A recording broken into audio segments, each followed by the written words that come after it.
My name is Quentin Jones and I'm an artist, illustrator and filmmaker, photographer. I have become known for collage and artwork, so you kind of get this sometimes surreal kind of photo montage feel and sort of has a multimedia approach. I've actually been an admirer of Quentin's work for a while, and I thought that she was the perfect interpretation of a sort of Sisley woman. And we wanted to do something different, and I thought of Quentin and her work. So Sonia is our niece, and in the history of Sisley, we've only used one model before, who is my sister. My father has always sort of had this idea of using people he was very close to. He liked the intimacy of that. This is what I came to Quentin with, is that we have this fragrance, it's around this rose. The rose has these rich colorings, and we want Sonia to be part of the advertisement.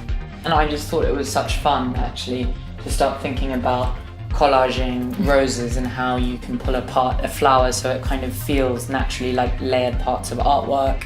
And obviously it's such a beautiful kind of aesthetic to play with, and how I could maybe reinterpret that and add something of my own. So many surreal painters had done roses, so many fashion photographers have used large roses.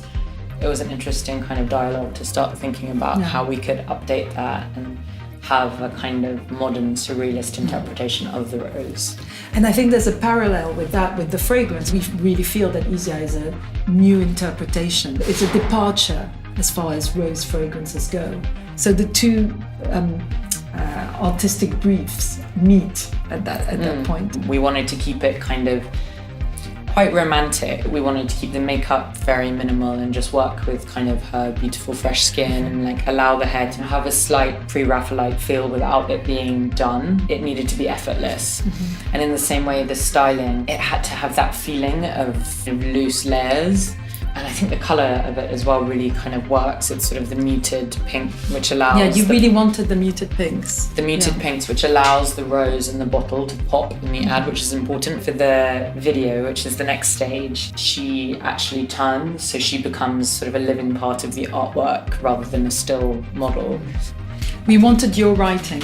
In a way, that's actually what makes the ad feel quite modern, is the handwriting around the side, and it stops it feeling quite as classical in the collage. The more elements you add, the more you have to balance them. So then it just became about getting that right balance and that sort of feeling of freshness that we had described at the beginning and thought about. And because she's shot on a darker background, it's about those like injections of the gold and the pink that really like brighten the image.